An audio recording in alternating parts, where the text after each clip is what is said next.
Jadi mohon diperhatikan waktu karena saya juga ada kegiatan setelah ini kan untuk mengampu praktikum. Jadi kita semaksimal mungkin bisa membagi waktu dengan baik. Baiklah, saya akan melanjutkan materi mengenai pengantar ilmu kesehatan, di mana insya Allah saya akan diberikan tugas untuk mengajar selama 4 pertemuan di mata kuliah pengantar ilmu kesehatan untuk S1 umum. Untuk pertemuan yang pertama, saya akan membahas mengenai prinsip kecerdasan dan juga fungsi dari otak manusia. Jadi saya akan share screen ya.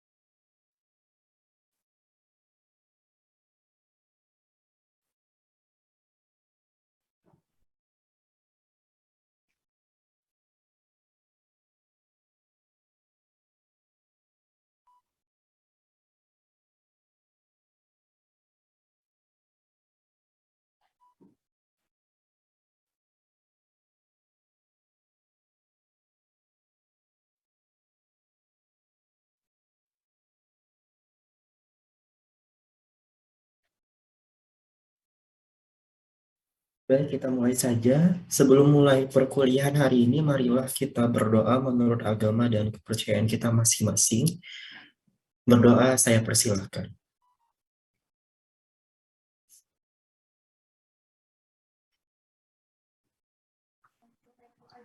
Berdoa selesai. Baik, di sini saya akan menyampaikan materi yang pertama terkait dengan kecerdasan. Jadi, ada suatu cerita begitu ya, pada saat pembagian rapor, seorang siswa itu bertanya kepada gurunya, pertanyaannya apa? Jadi, seorang siswa tadi bertanya, Ibu, siapakah yang lebih pintar antara Albert Einstein atau Mike Tyson atau Rudy Hartono dengan B.J. Habibie? Jadi, si siswa itu membandingkan ya antara Einstein dengan Mike Tyson dan juga antara Rudy Hartono dan B.J. Habibie. Lalu si guru pun lalu menjawab, katanya mana mungkin Mike Tyson yang kerjanya memukul orang dibandingkan dengan Einstein yang telah menemukan hukum relativitas. Lalu apalagi juga membandingkan Pak Habibie dengan Rudy Hartono yang satu seorang cendekiawan begitu ya, sedangkan yang satunya hanya seorang atlet. Nah, lalu siswa pun diam dengan penuh kecewa. Mungkin siswa di sini masih kebingungan. Kok bisa sih si bu guru itu menyebutkan hal yang seperti itu? Maksudnya di sini kan ibu guru lebih memilih seorang cendekiawan itu baru disebut eh, pintar, cerdas begitu ya. Sedangkan yang lain dianggap tidak begitu. Nah, ternyata apakah hanya mereka yang pintar matematika dan bahasa yang memiliki nilai raport, kemudian IPK-nya bagus, atau yang memiliki IQ di atas 100 itu bisa disebut dengan cerdas? Nah, namun fakta yang kita temukan hingga saat ini, tidak sedikit siswa yang memiliki nilai raport yang bagus itu tidak memiliki pekerjaan. Dan juga tidak sedikit dokter yang lulus tepat waktu dengan IPK di atas 3 itu gagal saat berkarir. Maksudnya di sini bukan hanya dokter ya, tapi profesi apapun itu ternyata secara fakta temuan di lapangan itu tidak sedikit begitu mereka yang secara karir ilmiah, secara pendidikan begitu ya, memiliki nilai IPK yang bagus, kemudian lulus tepat waktu, namun ternyata juga memiliki permasalahan di saat karir di lapangan pekerjaan. Namun saya membicarakan ini bukan artinya saya menyuruh kalian tidak termotivasi begitu ya, artinya meskipun eh, di lapangan nanti berbeda, tapi setidaknya kita bisa berusaha. Artinya di sini kita memaksimalkan usaha kita dulu nih dengan cara belajar yang bagus, belajar yang rajin, mengerjakan seluruh tugas, dan syukur-syukur kalau misalnya IPK kita bagus. Nah, namun di sini IPK itu tidak menjadi patokan kalian akan sukses begitu ya. Jadi banyak faktor-faktor di luar sana yang nanti menentukan kesuksesan dari diri kita. Jadi tidak hanya satu-satunya IPK begitu. Nah, Di sini saya akan menjelaskan beberapa hal-hal mengenai kecerdasan. Yang pertama, pengertian, lalu yang kedua, jenis, lalu yang ketiga, hubungan otak dengan kecerdasan. Lalu kita ingin mengenal bagaimana sih fitur-fitur otak manusia, dan setelah itu kita akan membahas terkait fungsi. Fungsi otak terkait proses belajar dan mengingat serta fisiologisnya. Karena di sini kita sebagai seorang tenaga kesehatan nantinya ingin mengetahui apa sih kaitannya dengan fungsi tubuh begitu ya, seorang yang cerdas dan fungsi tubuh. Langsung saja saya masuk ke pengertian. Kecerdasan atau dalam bahasa Latin intelligence gitu ya, berarti menghubungkan dan menyatukan satu sama lain. Jadi artinya di sini kecerdasan itu bagaimana cara kita untuk to organize, untuk mengorganisasi, to relate, untuk menghubungkan, dan to bind together, untuk mengikat satu sama lain. Jadi bagaimana cara kita untuk bisa sekomprehensif mungkin menyusun, menata, mengaitkan satu sama lain hingga terbentuk suatu informasi yang kita bisa pahami. Nah, seorang yang cerdas artinya dia mampu mengorganisasi sesuatu dengan baik, mampu menghubungkan segala apa yang informasi yang dia dapatkan secara komprehensif, secara teratur, dia mampu terkait pengambilan kesimpulan nantinya. Nah, kecerdasan itu bisa juga diartikan sebagai suatu kesempurnaan perkembangan akal serta budi untuk memecahkan suatu permasalahan yang menuntut kemampuan dalam berpikir, baik itu yang bersifat kualitatif maupun kuantitatif. Jadi kecerdasan itu adalah sempurnanya perkembangan akal dan budi. Kan kita dalam masa pertumbuhan yang lalu mungkin ya, kita itu berkembang. Beda ya antara tumbuh dan berkembang. Kalau pertumbuhan artinya dari tidak ada menjadi ada. Jadi misalnya dari awalnya kita belum memiliki otak pada saat janin, lalu tumbuh, terus kita memiliki organ yang lengkap secara seluruh tubuh. Kalau perkembangan ini lebih kepada fungsional. Jadi artinya bisa atau tidak, berfungsi atau tidak organ-organ yang sudah berkembang, sudah tumbuh tadi. Nah, sehingga kecerdasan itu adalah kesempurnaan dari perkembangan otak kita, akal budi. Nah, untuk memecahkan suatu permasalahan, karena tadi sifatnya adalah bagaimana cara kita mengorganisasi, mengumpulkan, kemudian mengaitkan satu sama lain, sehingga dapat dipecahkan suatu permasalahan yang mana itu melalui kemampuan berpikir secara kualitatif maupun kuantitatif.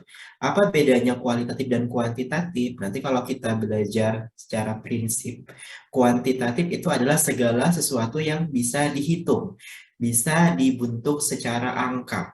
Sedangkan kalau kualitatif itu hanya bisa kita lihat, hanya bisa kita apa ya istilahnya itu tidak bisa diterjemahkan menjadi numerik, artinya dia hanya caranya begitu ya.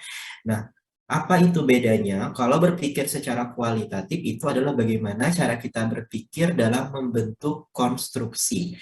Bagaimana menghubungkan dan mengelola informasi dari luar yang disesuaikan dengan diri kita. Sedangkan kuantitatif adalah bagaimana cara kita untuk memecahkan permasalahan yang dapat diukur dengan suatu tes intelijensia. Jadi, kalau kualitatif itu adalah cara kita berpikir, cara kita menghubungkan, cara kita mengelola informasi sehingga diambil suatu kesimpulan. Jadi, di sini lebih kepada berpikir secara kualitatif atau abstrak.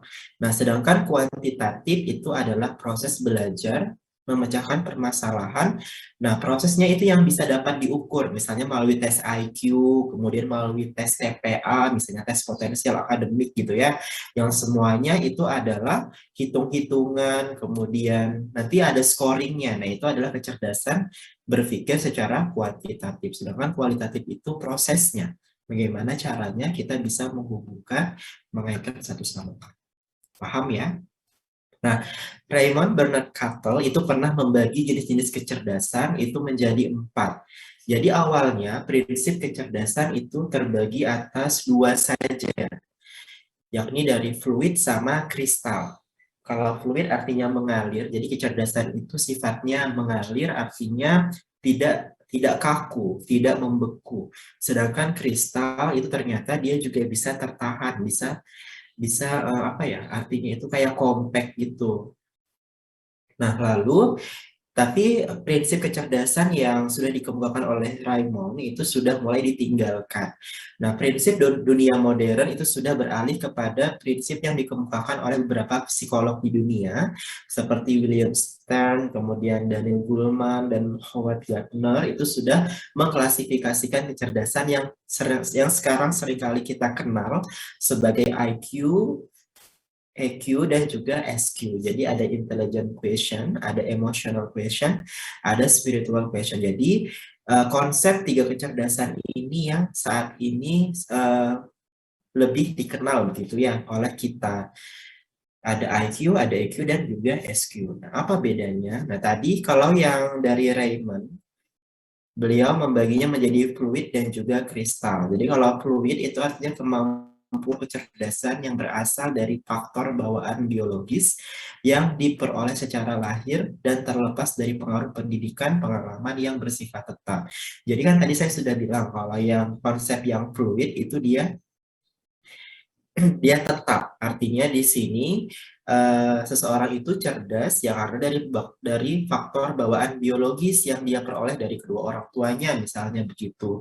Terlepas dari adanya pengaruh nantinya pendidikan, pengalaman, nah semuanya itu disebut dengan fluid intelligence. Sedangkan yang berdasarkan yang kedua, yang kristal itu adalah kemampuan atau kecerdasan yang merefleksikan adanya pengaruh dari pengalaman, pendidikan, dan kebudayaan dalam diri seseorang yang dapat berubah seiring bertambahnya pengalaman. Jadi, kalau yang kristal artinya di sini kan kita semakin tua begitu ya, semakin lama kita memperoleh banyak pengalaman, semakin banyak yang kita ketahui, baik itu dari pendidikan, dari kebudayaan, dari pengalaman, dari hal-hal yang kita temui sehari-hari, itu nanti akan membentuk diri kita menjadi sesuatu yang cerdas. Nah, jadi itu adalah konsep yang dikemukakan oleh Raymond tadi.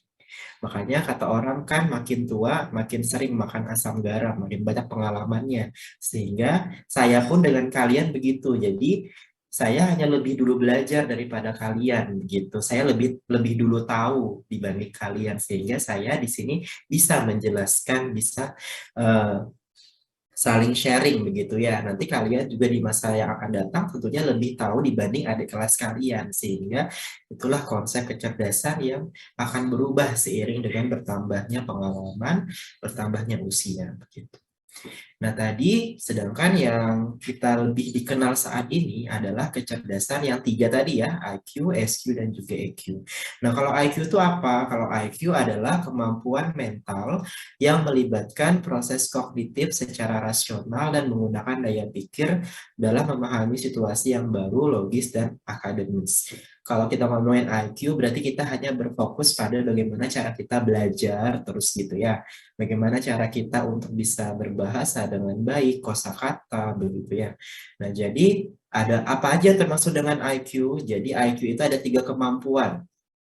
Yang pertama adalah kemampuan problem solving, yang kedua adalah kemampuan verbal, yang ketiga adalah kemampuan praktis. Contohnya apa? Kalau kemampuan problem solving, kemampuan kita dalam memecahkan berbagai macam persoalan dan permasalahan hidup yang kita temui sehari-hari.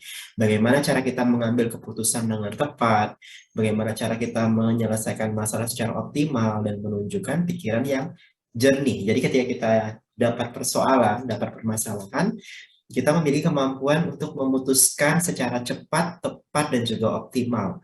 Tentunya dengan pikiran yang jernih, tidak gerasa gerusuk, tidak panik, kemudian tidak bingung. Nah, itu adalah contoh dari intelligence question atau kemampuan secara kognitif.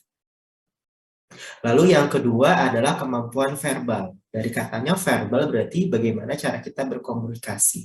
Memiliki kosakata yang baik, membaca dengan penuh pemahaman, dan rasa ingin tahu yang tinggi. Nah, itu adalah kriteria kemampuan verbal dari IQ. Lalu yang terakhir adalah kemampuan praktis. Kemampuan praktis contohnya adalah memahami situasi dan kondisi di luar lingkungan, tahu cara mencapai suatu tujuan, sadar dan minat terhadap dunia sekeliling. Nah, jadi untuk menilai seorang itu IQ-nya bagus atau tidak, maka tiga kemampuan ini yang dinilai. Biasanya kalau tes IQ kan kita diberikan soal begitu yang dimana soal itu sudah sudah menanyakan, sudah mengukur berapa sih kemampuan kita dalam memecahkan persoalan, kemampuan verbal dan juga kemampuan praktis. Artinya di situ mungkin nanti di soalnya ada bagaimana cara kita menyelesaikan persoalan matematis, nah itu termasuk problem solving.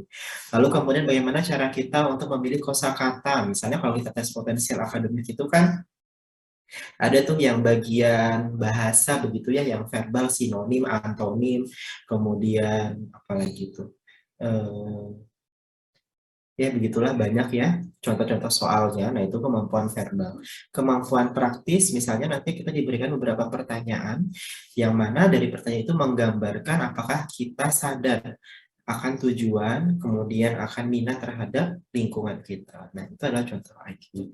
Kemudian yang kedua adalah EQ. EQ, emotional question, adalah kemampuan seseorang untuk mengenali, mengelola perasaan diri sendiri dan orang lain, serta mampu memotivasi dirinya sehingga mencapai suatu tujuan yang dia inginkan.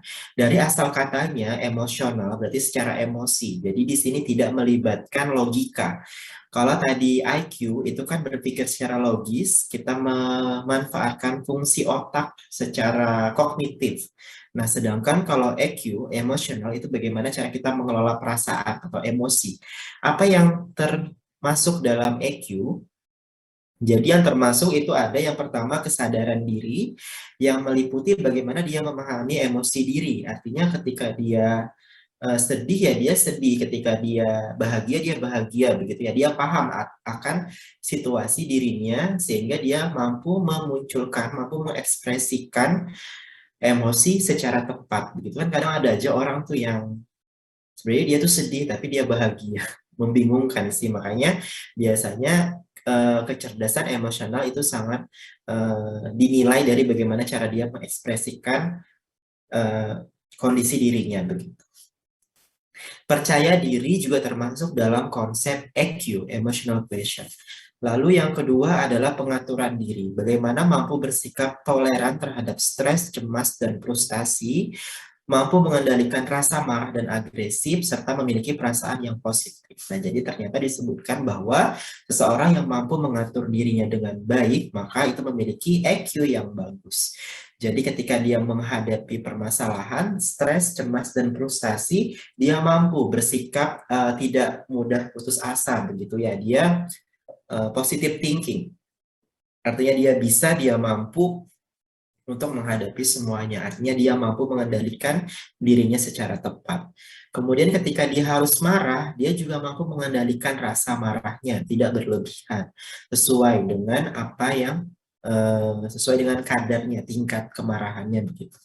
Kemudian dia mampu memotivasi diri, optimisme, fokus, dan juga selektif. Artinya dia bersikap optimis tadi ya, karena dia harus selalu positive thinking, optimis untuk mendapatkan apa yang dia inginkan. Lalu yang kedua, fokus. Jadi setiap melakukan pekerjaan apapun, dia selalu fokus. Fokus artinya konsentrasi penuh pada suatu hal tertentu. Lalu yang ketiga, selektif. Dia mampu menseleksi apa yang baik, apa yang tidak untuk dirinya sendiri. Lalu yang terakhir yang termasuk dalam EQ adalah bagaimana cara dia berempati dengan lingkungan sekitar. Jadi sifatnya terbuka, empati, tenggang rasa, demokratis, dan kerjasama, itu semua termasuk dalam konsep EQ atau emotional quotient. Nah, yang terakhir adalah konsep SQ, spiritual quotient. Jadi bagaimana dia untuk memberikan makna spiritual, hakikat dia sebagai manusia, sebagai makhluk dari pencipta, terhadap pemikiran, perilaku, dan kegiatan, serta mampu mensinergikan IQ dan EQ secara komprehensif. Jadi kalau ibaratnya IQ dan EQ itu adalah sebanding, SQ ini adalah yang menghubungkan keduanya, sehingga semuanya bisa terkait satu sama lain. Apa contohnya? Contohnya fleksibilitas, kesadaran yang tinggi, mampu menghadapi masalah, bertanggung jawab, holistik, memiliki visi dan misi dalam kehidupan, serta bersifat ikhlas dan juga selalu bertawakal. Nah, jadi seseorang yang SQ-nya bagus itu dia sadar kalau dirinya adalah sebagai makhluk. Artinya di sini sudah ada kekuatan lain di luar dari dirinya. Dia melibatkan pencipta di sini. Nah, seseorang yang memiliki SQ yang bagus, dia mampu mensinergiskan tadi antara IQ dan juga EQ yang dia miliki. Artinya dia bungkus dengan spiritual question, semuanya dia serahkan, dia kembalikan kembali kepada pencipta dirinya. Jadi artinya ketika kita sudah berusaha melalui IQ, kemudian kita sudah mampu menghadapi masalah secara EQ, tentunya semuanya tidak terlepas dari adanya kekuatan di luar diri kita sebagai makhluk. Jadi itu semua harus berjalan secara seimbang. Jadi tidak boleh juga seorang itu hanya cerdas secara IQ. Kan ada tuh konsepnya, kalau orang yang cerdas secara IQ aja nanti gimana gitu kan, secara EQ aja gimana, atau secara SQ saja, nah itu tidak bagus juga. Jadi semuanya harus seimbang, harus saling terhubung, tersinergikan secara satu sama lain gitu. Nah, kita lihat ya perbandingan dari tiga jenis kecerdasan tadi, ada IQ, ada EQ, dan juga ada SQ.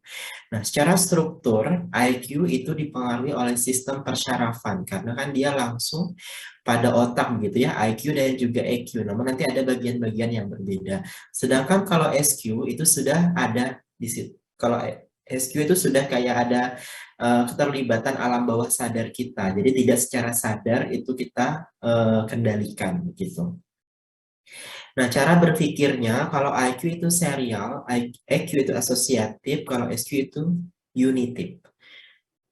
Kalau IQ tipenya itu rasional, jadi apa-apa itu logik nggak gitu kan, masuk akal atau tidak sih gitu kan, semuanya bisa dipertanggungjawabkan secara akal pikiran. Nah, kalau EQ secara emosional, secara perasaan, kalau SQ secara spiritual, artinya tadi sudah ada kekuatan lain gitu ya di luar diri kita. Nah, kalau sifatnya IQ itu otomatis dan kaku. Kalau kita hitung-hitungan kan sifatnya itu kaku. 2 tambah 2, 4. 2 tambah 3, 5. Kalau 2 tambah 2, 5, salah kan? Berarti nah itu IQ. Sedangkan kalau EQ itu fleksibel sifatnya. Kita bisa merasa, kita rasa, pokoknya kalau yang bawa-bawa perasaan itu kan sifatnya fleksibel ya. Relatif begitu ya, tergantung dari orangnya. Yang satu menganggap orang itu kayaknya sedih deh, yang satu kayaknya bahagia begitu. Nah, jadi itu fleksibel. Kalau SQ itu bisa berubah-berubah, tidak tetap. Kalau kelebihan dan kekurangan, IQ itu sifatnya akurat, tepat, dan dapat dipercaya. Namanya semuanya dan bisa dipertanggungjawabkan. Jadinya dia akurat, tepat, dan dapat dipercaya. Nah, kalau EQ itu dia tidak akurat, fleksibel, karena tadi tergantung dari siapa yang merasa. Tergantung dari perasaan gitu ya. Kayaknya deh gitu kan, perasaan, rasa-rasanya gitu kan, artinya tidak akurat, fleksibel. Kalau SQ sangat akurat gitu ya, saya juga tidak tahu kenapa SQ sangat akurat, mungkin karena keterlibatan di situ secara keseluruhan kan, IQ, ada EQ juga gitu. Nah, kalau dasar filosofis, kalau IQ kita memegang konsep dari hukum Newtonian. Kemudian kalau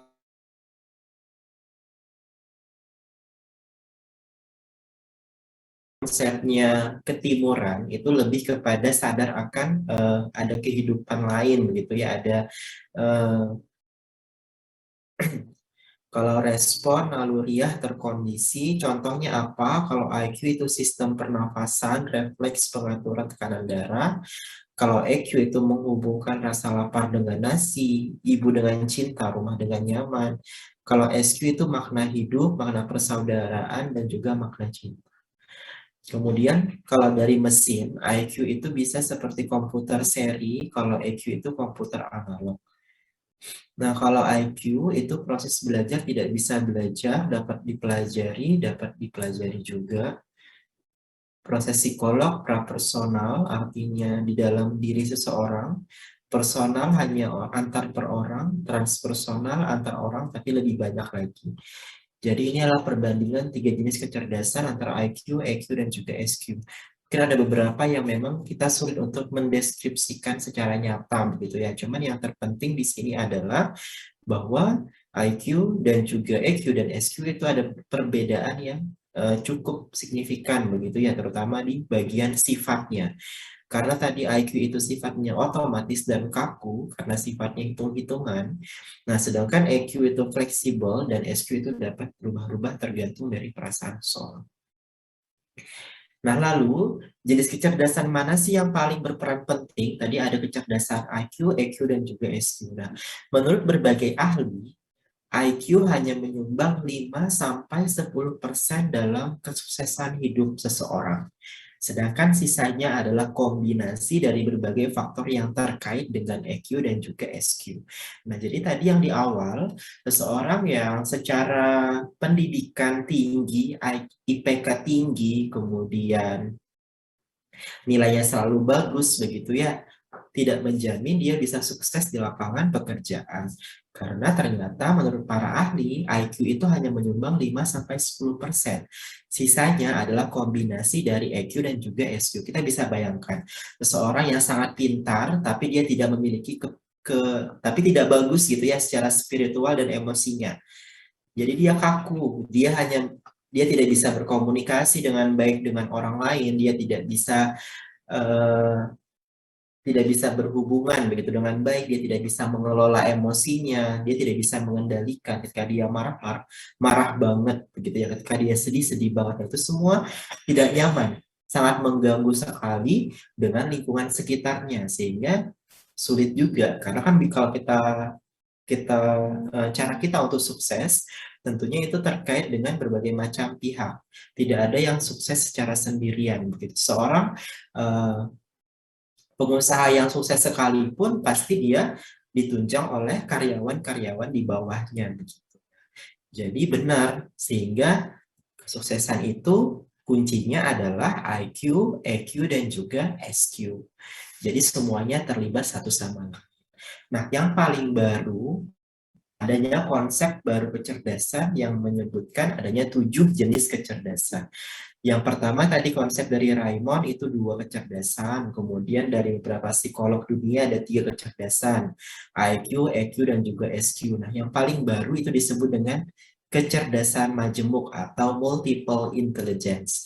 Nah, jadi kecerdasan majemuk itu apa? Jadi ada 7 jenis kecerdasan yang harus dimiliki oleh kita. Yang pertama adalah kecerdasan linguistik, kecerdasan secara berbahasa, secara berkata-kata. Kemudian yang kedua kecerdasan matematika. Kita bisa memecahkan persoalan matematis apapun itu yang namanya kaitannya dengan hitung-hitungan itu harus kita miliki. Yang ketiga adalah kecerdasan spasial terkait dengan kemampuan kita untuk tata ruang, menggambar, dan lain sebagainya. Kemudian kecerdasan kinestetis, jadi kecerdasan kita untuk menggerakkan anggota tubuh kita, mungkin dalam hal olahraga, dan lain sebagainya. Kemudian kecerdasan musik, ternyata musik juga di sini masuk salah satu jenis kecerdasan yang dikonsepkan konsep baru begitu ya.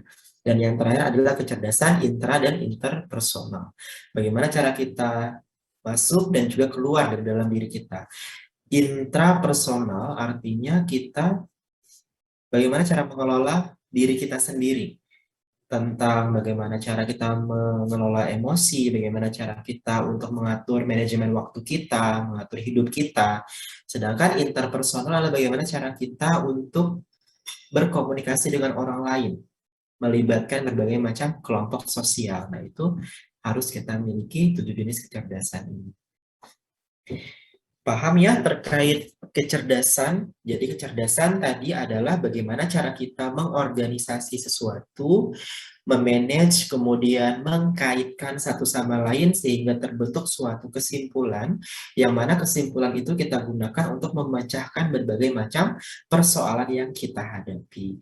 Nah, berdasarkan konsep beberapa ahli tadi ada yang membaginya menjadi 2 macam, ada yang 3 macam kecerdasan, dan yang terakhir konsep yang paling baru itu adalah kecerdasan majemuk yang terdiri dari 7 hal yang harus kita miliki. Nah, lalu kecerdasan mana yang paling penting? Jadi tidak ada yang paling penting, masing-masing saling terkait satu sama lain, masing-masing harus berjalan secara seimbang dan komprehensif. Baru itu disebut dengan kunci sukses. Sekarang kita masuk kepada otak. Jadi kalau kita ngomongin kecerdasan, pasti nanti kaitannya dengan otak, begitu ya. Lalu mengapa sih otak itu sangat penting? Nah, secara simbolnya saja, secara posisi, otak itu diletakkan di bagian atas dari tubuh kita. Sehingga otak itu merupakan bagian yang teratas, bagian yang paling penting. Nah, selain posisinya paling atas, otak itu memiliki memiliki bungkus atau selabung yang sifatnya berlapis-lapis. Kan kalau otak itu tidak langsung kan, kita tidak bisa melihat otak kalian kan. Nah, jadi dia masuk dulu di dalam suatu tulang yang kuat atau disebut dengan tengkorak begitu ya. Nanti di dalam tengkorak itu baru tersimpan otak kita. Nah, selain itu, selain dia tersimpan di tempat yang kokoh, otak itu juga direndam dalam suatu cairan yang disebut dengan cairan cerebrospinal. Jadi kita bisa bayangkan betapa pentingnya otak ini, kok dia sangat-sangat ini sekali ya, sangat dijaga banget dari segi penciptaan kita saja. Otak itu sudah digambarkan dari posisinya paling atas, kemudian ada berbagai macam barrier atau lapisan-lapisan yang melindunginya, kemudian direndam dalam suatu cairan cerebrospinal, sehingga dia sifatnya tahan terhadap gempa, goyangan, atau aturan yang sifatnya dengan baik. Kenapa? Karena otak itu merupakan pusat dari semua aktivitas tubuh kita, baik sadar maupun tidak. Jadi nanti kalau kalian masuk ke mata kuliah farmakologi ataupun biomedis, nanti di situ akan dijelaskan mengenai pembagian sistem saraf. Ada saraf sadar, ada saraf yang tidak sadar. Saraf sadar itu contohnya kalau misalnya kita pengen makan, kita sadar memasukkan makanan ke mulut kita, begitu ya. Nah, itu gerakan-gerakan yang kita koordinasikan itu adalah gerakan sadar. Sedangkan yang tidak sadar contohnya apa? Contohnya adalah kita bernafas, kemudian kita denyut jantung kita berdenyut, jantung kita bergerak, berdenyut begitu ya. Kemudian saluran pencernaan kita bergerak, kemudian kelopak mata dan lain sebagainya. Itu adalah contoh gerakan-gerakan yang sifatnya tidak sadar. Sadar maupun tidak semuanya dikendalikan oleh otak, sehingga otak disebut dengan pusat dari diri kita. Otak merupakan pusat segalanya dalam diri kita karena dia adalah penentu semua aktivitas tubuh, baik yang sadar maupun tidak sadar. Sehingga disebutkan bahwa otak manusia merupakan sumber dari banyak hal yang ada di dalam diri kita. Kalau kita bandingkan antara otak dengan prosesor di komputer atau di laptop begitu ya, bedanya adalah seperti ini. Yang pertama, dari segi layout. Kalau prosesor itu hanya 2 dimensi, kalau otak kita itu ada 3 dimensi. Jumlah device, kalau di dalam prosesor itu ada 5 juta transistor. Nah, kalau kita punya unit-unit yang disebut dengan sel saraf, itu disebut neuron. Jadi terdiri dari 10 miliar neuron. Kita bisa bayangkan, neuron kita ada 10 miliar. Kalau dari volume itu kalau prosesor itu hanya 0,01 cm kubik, sedangkan kita 1000 cm kubik. Lalu kerapatannya ada 50 juta device per cm kubik, sedangkan kalau otak manusia ada 10 juta device per cm kubik. Jadi kalau kita ambil otak kita, 1 cm otak kita itu mengandung 10 juta sel neuron. Jadi sangat banyak sekali. Kemudian ini ada aliran listrik, karena otak kita itu kalau digambarkan, kalau ada visualisasi dari sistem persarafan itu kan kalian pasti lihat otak kita kayak berkelip-kelip gitu ya. Nah, itu karena memang ada sistem arus listrik di otak kita yang diperantarai oleh antar neuron dengan melibatkan berbagai macam senyawa-senyawa kimia di dalam otak. Kemudian ada di sini waktu tunda propagasi. Jadi kalau misalnya kita berpikir, ternyata itu hanya membutuhkan waktu 1 milidetik untuk menghantarkan rangsangan dari satu titik ke titik yang lain. Jadi kalau misalnya kita memegang pulpen, otak kita sudah tahu kita mau apa dengan pulpen ini gitu ya. Mau menulis, mau memukul, atau mau apa. Nah, itu sudah dalam sekian milidetik itu sudah bisa dicapai. Jadi sangat cepat sekali kerja otak kita. Nah, sekarang kita bandingkan.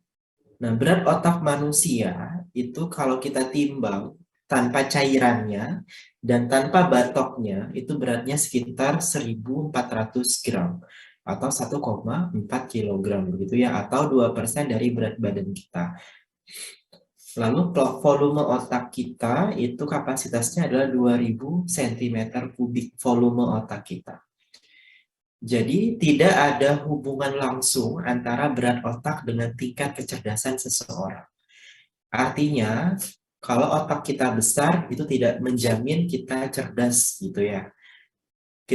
Kalau misalnya kita bandingkan dengan berat otak, otak paus itu lebih berat begitu ya, otak gajah, kemudian otak gorila, otak makaka, itu semua lebih berat dibandingkan otak kita begitu ya.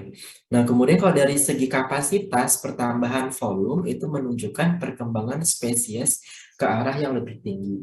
Jadi semakin besar volume otak kita, maka semakin tinggi tingkat spesiesnya. Jadi di sini kita lihat kita manusia itu memiliki kapasitas kranial sebesar 1.000 hingga 2.000 cc atau mililiter begitu ya. Nah, jadi semakin tinggi volumenya, maka semakin tinggi tingkat spesiesnya. Kalau gorila itu hanya 340 sampai 752 mili volume otaknya. Gitu. Nah, lalu apa sih yang berkaitan dengan kecerdasan? Jadi yang berkaitan dengan kecerdasan itu adalah konvulsi. Istilahnya adalah konvulsi itu ini loh yang apa namanya? Labirin-labirin di otak, lipatan-lipatan otak. Konvulsi otak sangat berhubungan dengan tingkat kecerdasan seseorang. Konvulsi menunjukkan keluasan kulit otak, sehingga jika ia dihamparkan, maka dapat menyamai luas setengah halaman koran. Jadi ini tuh adalah lipatan-lipatan. Kalau misalnya kita buka, kita tarik, kita hamparkan, maka dia bisa jadi sebesar seluas setengah halaman dari koran gitu. Sangat besar ya ternyata, sedangkan otak tuh kan segini misal. Nah, itu karena dia terlipat-lipat. Sama kayak usus kita. Usus kita kalau dibentangkan, itu kan bisa seluas lapangan sepak bola. Hanya saja, dia di dalam tubuh kita itu terlilit atau terlipat begitu. Nah, kerumitan syaraf menunjukkan kompleksitas fungsi, sehingga semakin kompleks syarafnya, semakin tinggi fungsi yang dimainkan otak, dan makin banyak lipatan ini, maka makin cerdas pemiliknya. Kalau dulu tuh orang sering bilang, kalau misalnya makin gede otak, maka makin cerdas, begitu. Ternyata itu salah. Jadi yang benar adalah makin banyak lipatannya, atau konvulsi istilahnya ya. Makin banyak lipatan pada otak, maka makin cerdas pemiliknya. Kenapa? Karena lipatan-lipatan itu tumbuh dari banyaknya jumlah sel saraf yang ada. Jadi makin rumit, makin banyak sel saraf yang kita miliki, maka makin banyak lipatannya, sehingga makin cerdas pemiliknya, begitu. Karena kalau kita kehilangan sel saraf, maka tidak ada fungsi saraf tadi terganggu. Jadi makin sedikit, makin kurang cerdas, begitu ya. Nah, lalu berapakah kapasitas otak manusia? Jadi kalau misalnya kayak flash disk gitu ya, ada berapa giga. Nah, kalau kita sudah masuk ke ke petabit. Petabit itu setara dengan 1.000 terabyte. Kita bayangin, 1 tera aja tuh kalau hard disk sudah banyak banget ya. Ternyata kita itu 1.000 tera otak kita. 1 tera, 1 petabit atau 1.000 tera, tadi tuh kalau misalnya diibaratkan seperti floppy disk, itu seperti 700 juta buah gitu ya, dengan kapasitas 1 MB. Kita bisa bayangkan. Atau kita bayangkan lagi seperti DVD. Kalau satu DVD itu dia bisa memuat 4 giga, anggap aja flash disk gitu ya, flash disk 4 giga, maka ada 223.000 flash disk baru setara dengan 1 otak kita. Atau kalau misalnya kita mau masukin lagu otak kita, itu bisa durasinya 2.000 tahun baru selesai. Sangat menarik sekali ya perumpamaannya. Jadi kalau kita nyimpan lagu, lagu yang akan tersimpan di dalam otak kita itu akan habis diputar butuh waktu 2000 tahun.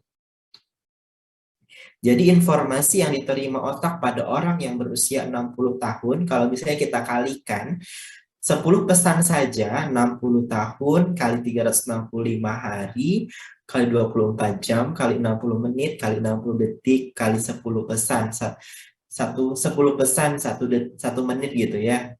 Itu sudah 18 miliar 921,6 juta informasi yang diterima otak orang dewasa usia 60 tahun. Jadi sangat wow sekali ya fungsi dari otak kita. Nah, kemudian kalau kita teliti, kita ambil bagian otak, maka otak itu tampak dipenuhi dengan 10 pangkat 26 atau 100 juta miliar partikel dengan triliunan sel saraf di mana semuanya berhubungan dengan neurotransmitter yang membentuk kecerdasan manusia. Jadi di sini ada istilah neurotransmitter. Bagaimana caranya? Jadi pesan-pesan yang masuk ke otak, baik melalui indera, intuisi, ataupun wahyu. Jadi kan informasi atau pesan itu tidak hanya melalui panca indera kita, tapi bisa juga melalui intuisi, ilham gitu ya, tiba-tiba kita kepikiran gitu ya misalnya. Nah, itu disimpan dalam sel saraf yang jumlahnya triliunan. Sel-sel saraf akan saling terhubung, bertalian dengan erat dan makin erat setiap kali ada informasi yang masuk. Jadi, kita kan pernah belajar biologi tuh kalau di SMA. Kalau kalian belum belajar biomedis atau anatomi fisiologi, kita kembali ke SMA. Di SMA dulu pernah diajarin kan struktur sel saraf. Jadi dia kayak ini loh, kayak di background saya ini. Jadi ada apa ya? Anggap aja kayak saya gambar. Jadi misalnya gini, kita anggap aja gini. Nah, sel saraf itu saling terhubung satu sama lain. Jadi, setiap ada informasi yang baru, mereka ini saling berhubungan lagi. Jadi ini terkait sama ini. Nanti ini membentuk lagi kaitan yang baru. Jadi akhirnya nanti akan terbentuk suatu kumpulan sel-sel saraf yang terhubung satu sama lain. Setiap ada info yang masuk, dia akan membentuk. Kalau dia baru, informasinya baru ya. Kalau informasinya baru, misalnya awalnya kita nggak bisa nyetir mobil gitu, terus kemudian kita diajarin. Nah, itu akan terbentuk bukan terbentuk sel sarafnya loh ya. Kalau sel saraf itu sudah berakhir pembentukannya saat kita masih bayi. Nah, yang terbentuk apa? Yang terbentuk adalah kaitan, tali antara satu sama lain yang menghubungkan satu sama lain. Jembatan lah istilahnya begitu ya, jembatan satu sama lain sehingga ada informasi yang baru kita terima bagaimana cara kita nyetir mobil gitu. Jadi setiap ada informasi yang baru. Tapi kalau informasi yang lama gimana? Kalau informasi yang lama kita cukup mengandalkan memori yang sudah disimpan di dalam otak kita. Kalau ada yang baru itu dia membentuk jembatan yang baru sehingga terbentuk suatu kode baru di otak. Itu saya jelaskan di belakang. Nah, jadi setelah kita belajar mengenai fungsi aspek kecerdasan, kemudian fungsi otak, sekarang kita belajar terkait learning and memory, fungsi belajar dan memori. Jadi, memori atau ingatan itu merupakan suatu proses penyimpanan dan pengeluaran kembali informasi yang telah kita dapat dari proses belajar. Jadi semua hal yang kita pelajari hari ini, termasuk apa yang saya jelaskan, itu adalah proses pembentukan memori pada kalian. Nanti tergantung kalian, apakah kalian menganggap penting atau tidak apa yang saya jelaskan. Kalau kalian menganggap yang saya jelaskan itu penting bagi kalian, maka kalian akan, oh saya kayaknya penting deh ini, maka saya masukkan dia sebagai memori. Sedangkan itu secara selektif loh ya, itu secara apa? Secara otomatis terseleksi pada diri kalian masing-masing. Jadi kalau misalnya orang yang, makanya ya kalau misalnya orang yang hobinya belajar, maka dia akan menganggap semua hal itu penting sehingga semua hal dia bisa ingat. Jadi kalau misalnya gini, konsep memori itu adalah seberapa penting atau tidak apa yang kalian lakukan. Jadi kalau misalnya kalian menganggap hal itu tidak penting, maka tubuh kalian juga tidak akan menyimpan itu sebagai ingatan atau memori. Paling memori jangka pendek, jadi artinya masuk gitu ya, masuk, kemudian 5 menit, kemudian kalian sudah lupa. Nah itu tergantung dari urgensi, kepentingan, tingkat kepentingan kalian terhadap hal tersebut. Beda halnya kalau misalnya kalian menganggap itu penting, maka kalian akan membuat diri kalian untuk mengingat hingga akhirnya kalian bisa ingat itu dalam masa jangka waktu yang sangat lama atau jangka waktu yang panjang. Jadi di situ ya. Nah, belajar itu merupakan suatu kegiatan untuk mengambil informasi atau pengetahuan baru dari mana saja. Jadi, kalau tadi memori itu adalah proses penyimpanannya, belajar itu adalah proses bagaimana cara kita untuk mendapatkan berbagai macam informasi atau pengetahuan. Kalian melihat sesuatu pun itu sudah belajar. Jadi misalnya kita mengamati ya, mengamati pohon berwarna apa ya gitu ya, bentuknya gimana. Nah itu sudah proses belajar. Akan ditangkap otak sebagai informasi yang baru untuk kemudian disimpan. Nah kemudian apakah itu memori sifatnya penting atau tidak, maka itu nanti tergantung dari si penerima informasi tadi. Sehingga dikatakan bahwa proses learning and memory itu adalah suatu proses yang sangat rumit. Sangat rumit di sini artinya dia itu abstrak. Sebenarnya kita tuh sulit loh menjelaskan bagaimana secara fisiologis proses ingatan itu terjadi. Hal-hal yang sangat rumit karena dia melibatkan banyak proses di sana, melibatkan banyak fungsi otak. Jadi tahapannya begini, kita belajar kan, kita dapat informasi yang baru. Lalu itu disimpan di bagian otak. Nanti di otak itu apakah dia terdekai atau dekomposisi atau hilang, rusak, atau dia tersimpan dengan baik. Nah, kalau memorinya tadi tersimpan dengan baik, maka suatu saat ketika kita mengingat kembali, maka kita bisa dengan cepat, tepat mengingatnya dengan baik. Itu artinya memorinya tersimpan dengan baik. Tapi kalau misalnya memorinya rusak, maka kita tidak akan ingat apapun terhadap hal tersebut. Jadi prinsipnya seperti itu. Nah, memori bukanlah rekaman pasif, melainkan terseleksi secara aktif dan tertata secara rapi dan teratur. Jadi kita bayangkan otak kita itu seperti susunan rak buku, begitu ya, rak buku yang mana di situ kita susun secara rapi buku-buku yang ingin kita baca. Nah, suatu saat kalau misalnya kita menganggap itu suatu saat kan rak buku itu penuh ya, suatu rak buku itu penuh, maka mau tidak mau buku-buku yang kita tidak penting atau yang sudah tidak mau kita baca, itu kita keluarkan untuk kemudian kita ganti dengan buku yang baru. Nah, jadi di otak kita seperti itu. Skala prioritas itu ada. Jadi kalau misalnya, makanya kita punya kapasitas dalam mengingat ya. Jadi tidak semua hal kita bisa ingat. Kita hanya mengingat hal-hal yang penting bagi diri kita, yang mana itu skala prioritasnya tergantung dari diri kita. Jadi tadi ibaratnya rak buku, kita misalnya rak buku itu cuma bisa menyimpan 30 buku. Kemudian kita pengen nyimpan lagi 2 buku. Tapi rak bukunya sudah penuh, gimana? Maka buku-buku yang sudah kita anggap tidak mau kita baca atau sudah kita anggap, ini sudah lama, ada yang baru gitu ya, kita buang saja. Artinya kita ambil 2 buku, kita masukkan informasi yang baru. Nah, itulah proses di dalam otak kita. Atau bisa juga diibaratkan seperti papan tulis. Papan tulis itu otak kita, kemudian kita menuliskan berbagai macam hal, itu adalah informasi yang telah kita terima, kita simpan dalam bentuk ingatan. Suatu saat papan tulis itu sudah penuh dengan tulisan, tiba-tiba kita pengen nulis sesuatu hal yang baru. Maka hal yang lama kita hapus, kita ganti dengan tulisan yang baru. Begitu. Jadi itu prinsip pembentukan memori di otak kita.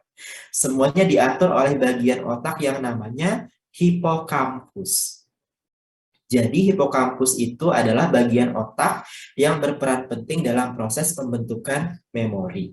Begitu. Nah, kalau kita iris, jadi otak kita itu kan ada kiri dan kanan. Jadi masing-masing itu dia seimbang. Nah, kalau misalnya kita iris secara apa? Kita iris secara dari atas gitu ya.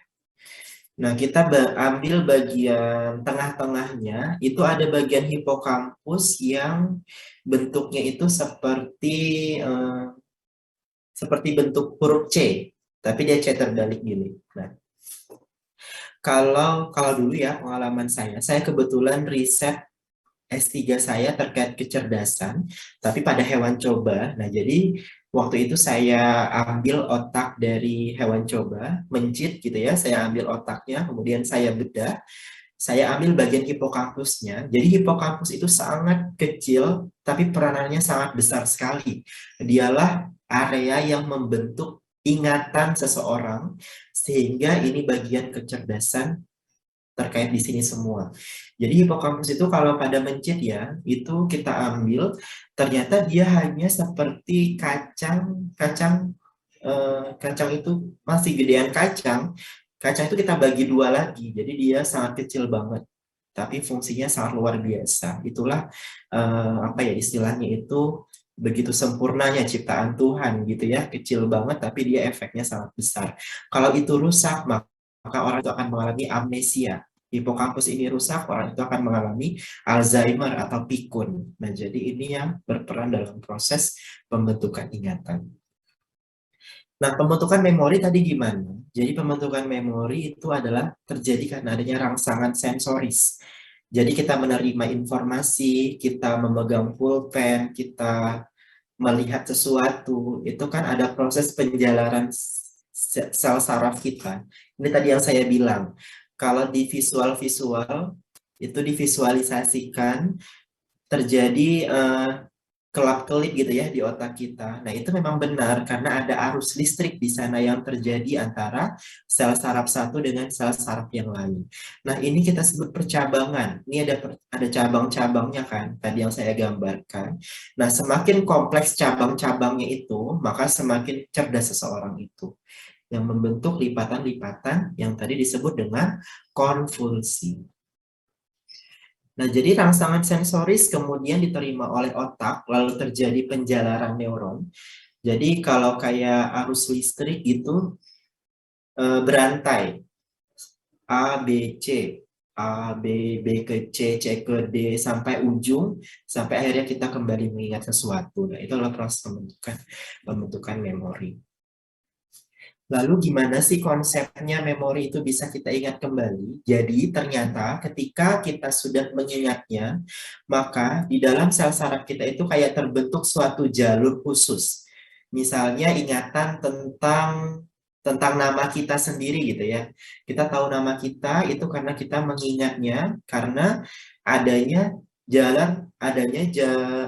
jalan-jalan neuron yang terhubung satu sama lain. Kan tadi ketika ada informasi baru, jembatan tadi tumbuh kan, menghubungkan sel saraf satu dengan sel saraf yang lain. Nah, ini tentang nama gitu. Jadi ketika kita ditanya, siapa nama kamu? Langsung otak kita kembali ke jalan tadi, sehingga kita langsung ingat.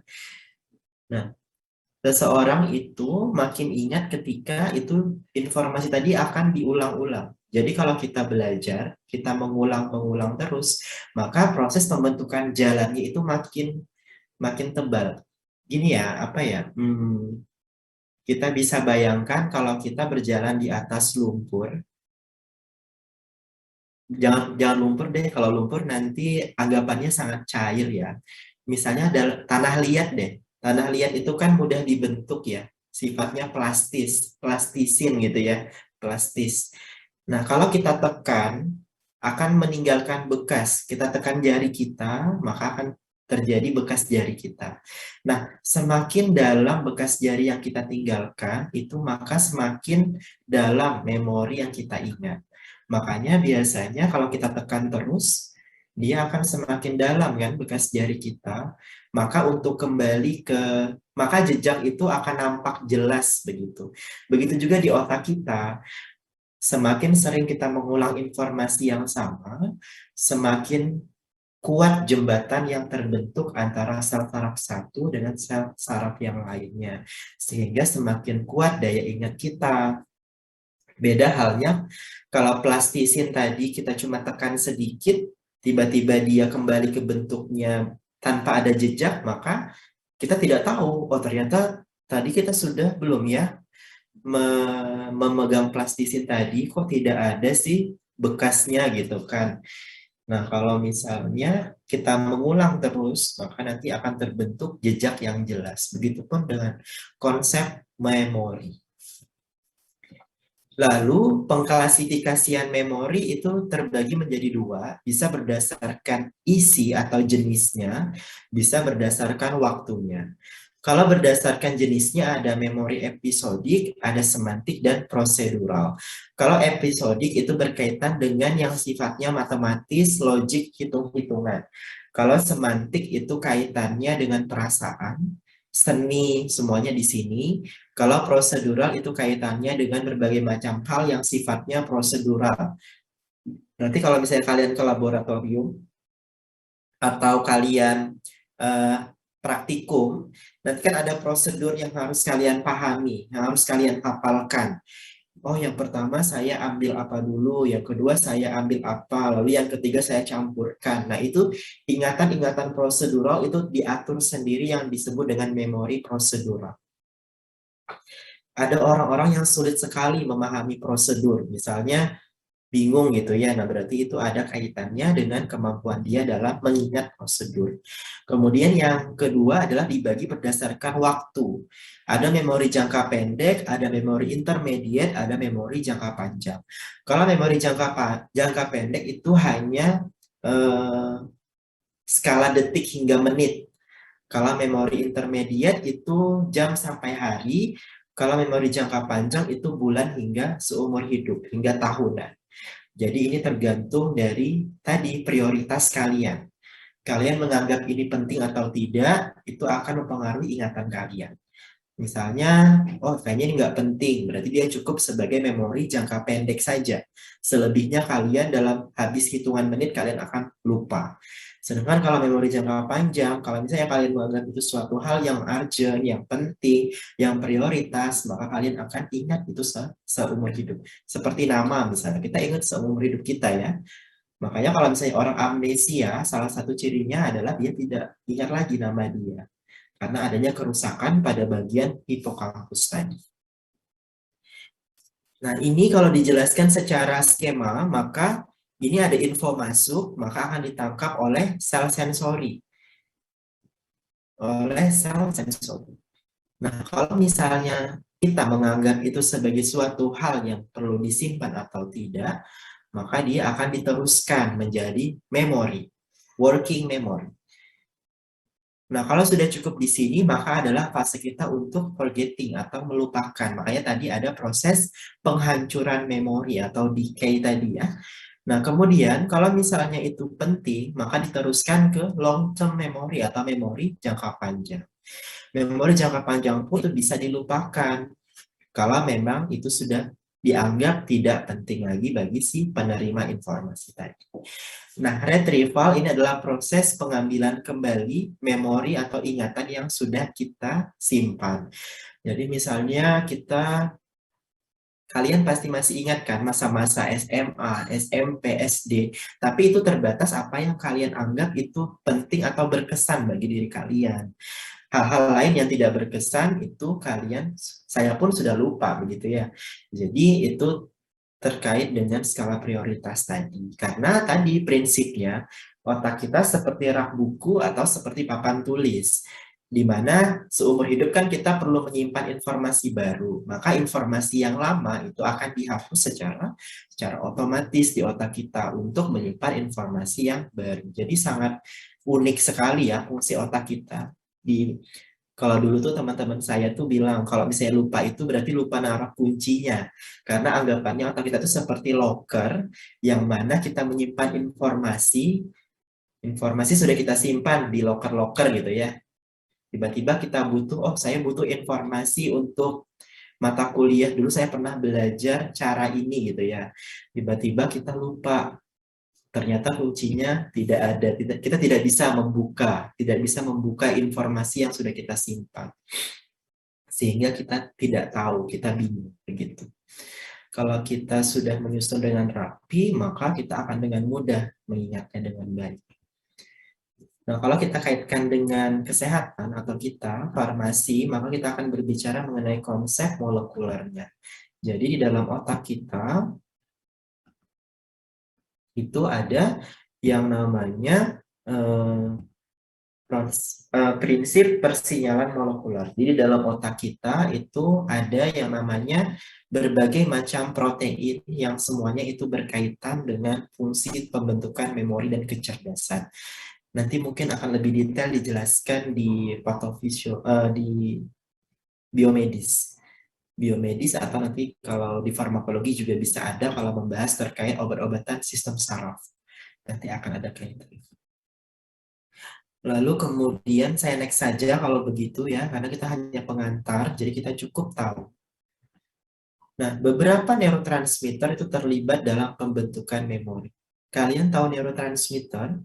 Neurotransmitter adalah suatu senyawa kimia yang diperlukan sel saraf untuk berkomunikasi satu sama lain. Jadi kalau kita mungkin sekarang handphone gitu ya untuk komunikasi satu sama lain, maka sel saraf itu dia punya atau butuh neurotransmitter. Senyawa kimia yang mana itu fungsinya untuk berkomunikasi antara sel saraf satu dengan sel saraf yang lain. Nah, apa saja yang contohnya? Contohnya ada asetilkolin, ada GABA, ada glutamat. Pernah dengar asetilkolin, GABA, glutamat? Kalau glutamat ini pasti kalian tahu micin. Nah, micin itu monosodium glutamat kan? Nah, itu ternyata diperlukan loh glutamat itu di otak kita. Ayo, berarti kita harus sering makan micin begitu ya. Glutamat.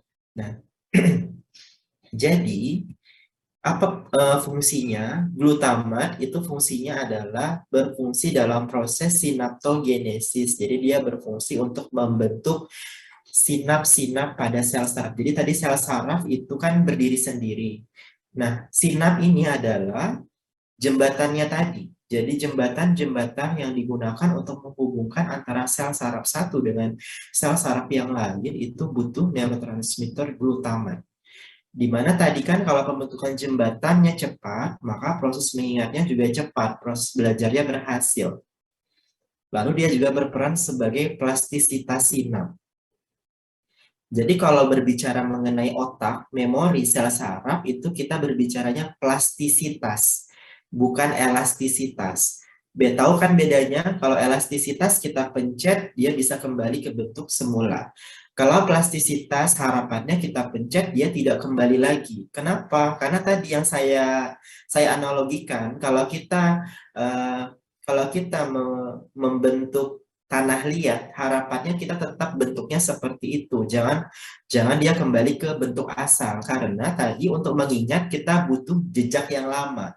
Jadi informasi yang sudah kita simpan dalam bentuk jejak-jejak ingatan, itu harus sebisa mungkin kita lewati lagi. Jadi itu tidak boleh hilang begitu di otak kita. Maka bagaimana kita bisa meningkatkan plastisitas sinap?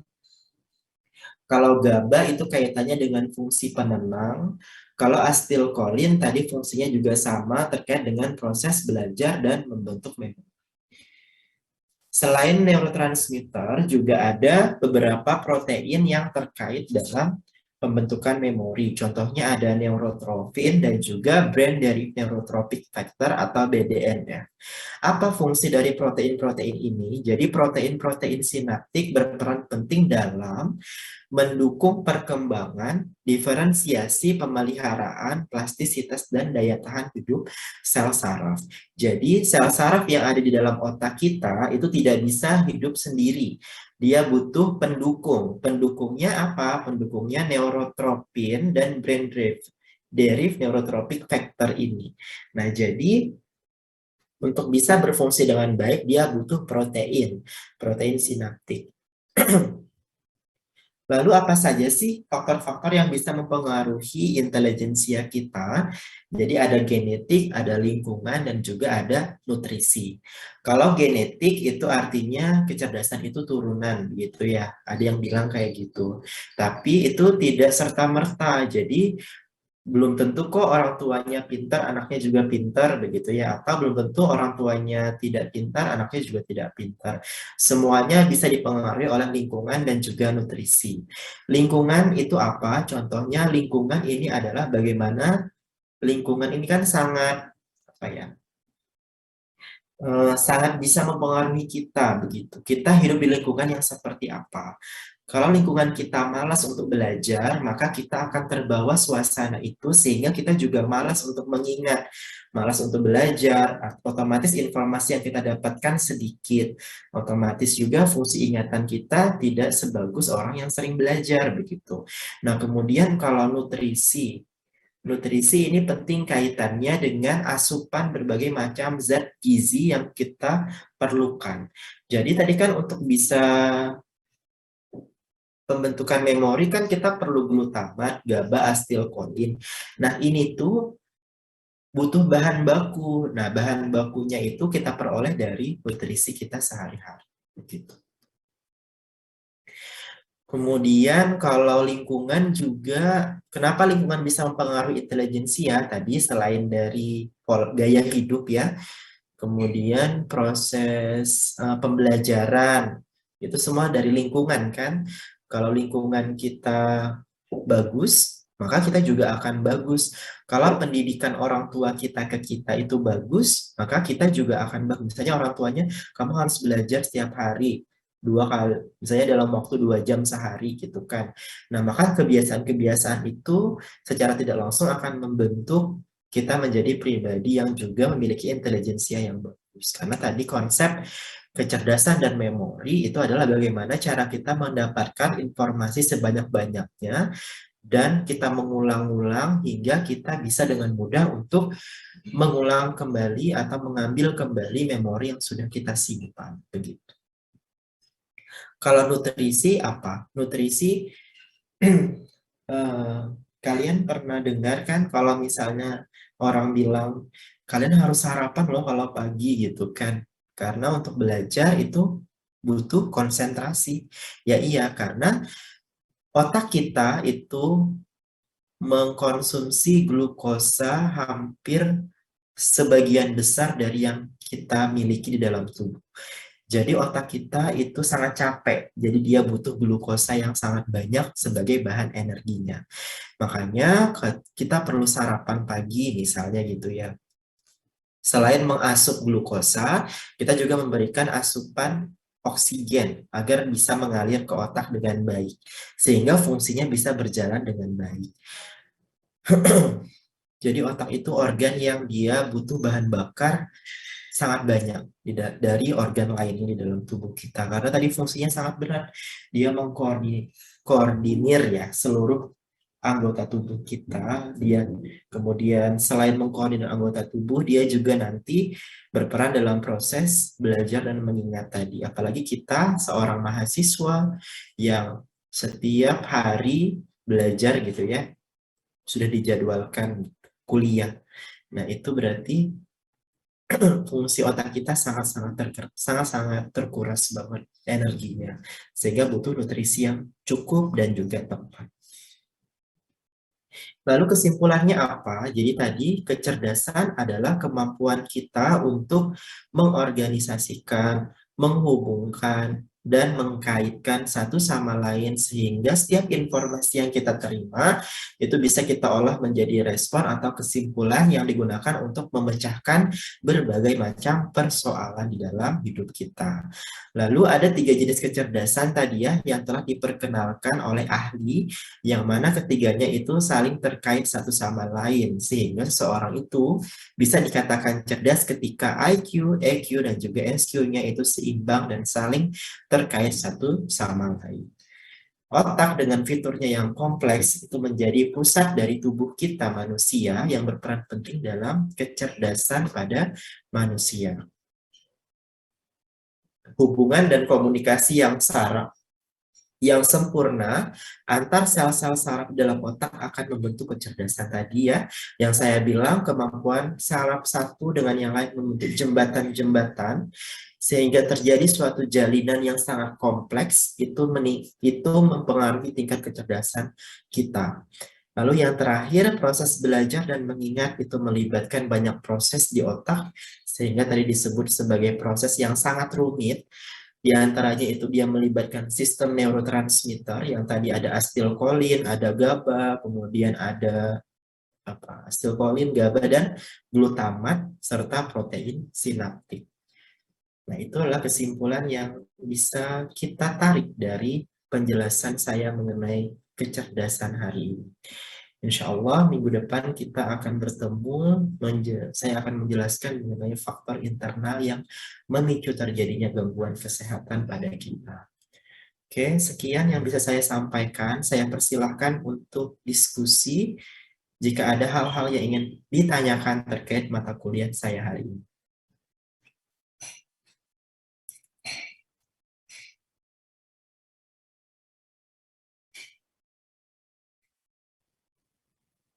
Oke, ada yang ingin ditanyakan? Izin bertanya, Bapak.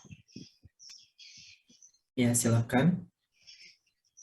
Sebelumnya, perkenalkan Bapak, nama saya Dinaryani dari kelas B umum.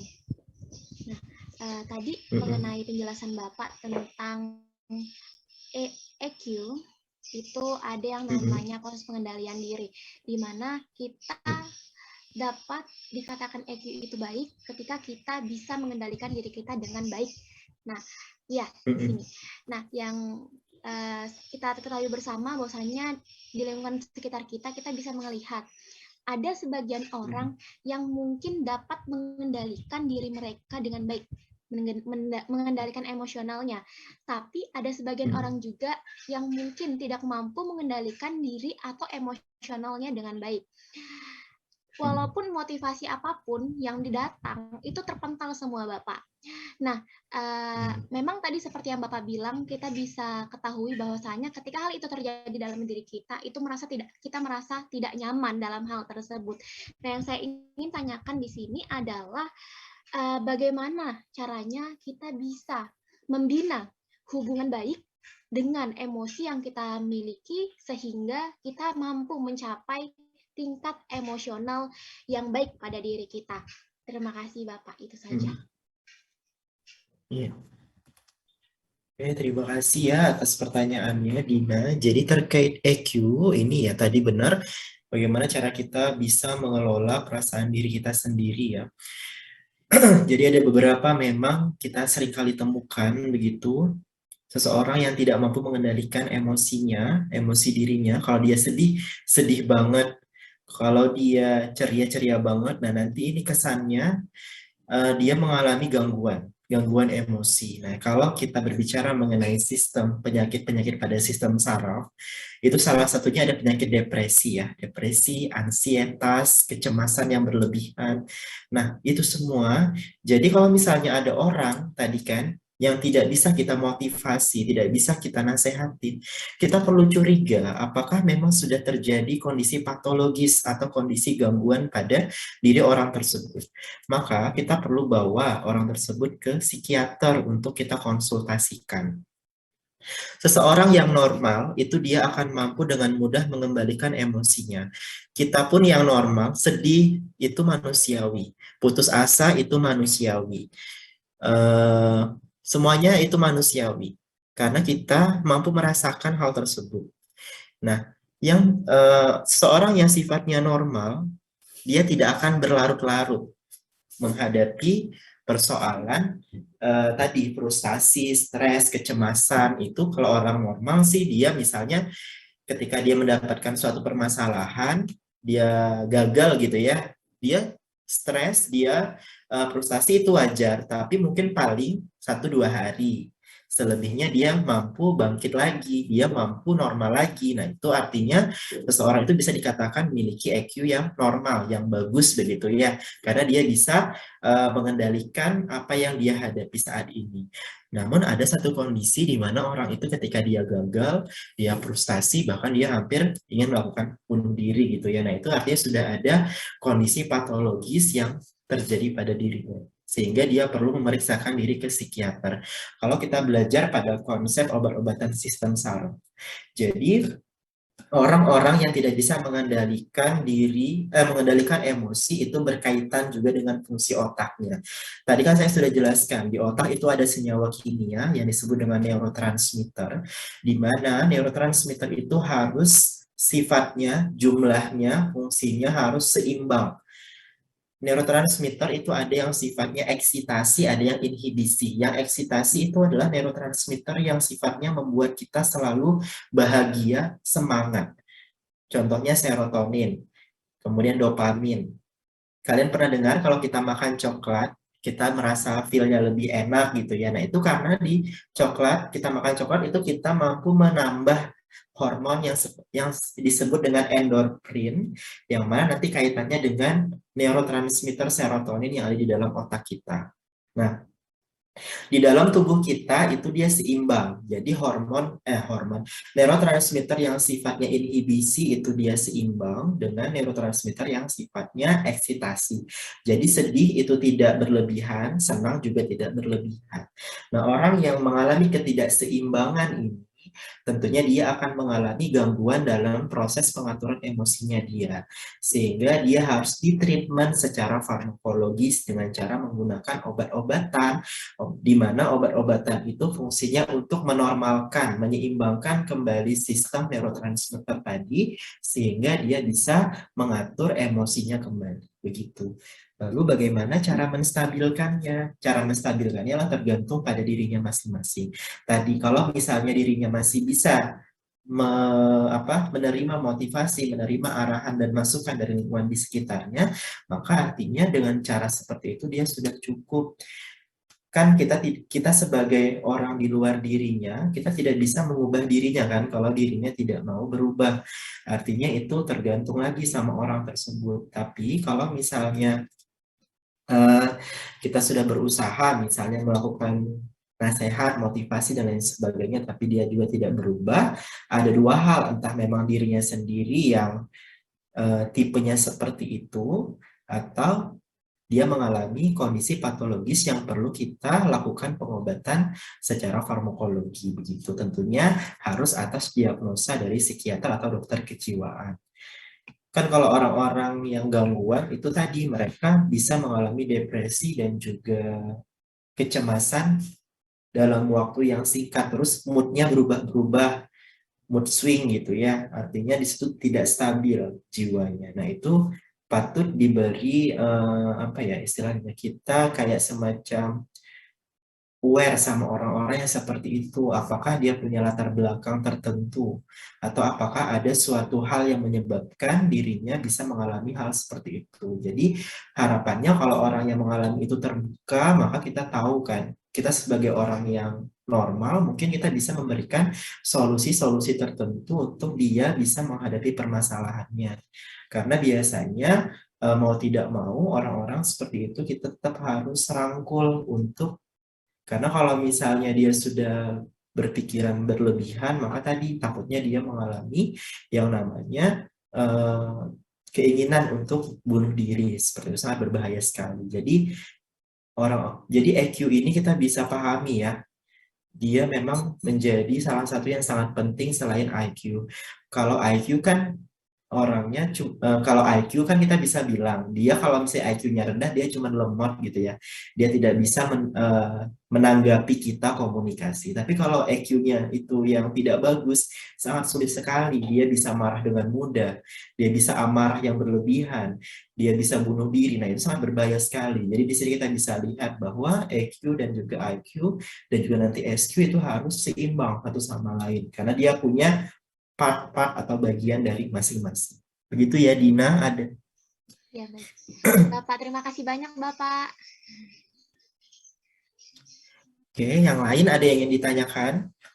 Bapak, Izin bertanya, Pak. Ya, silahkan.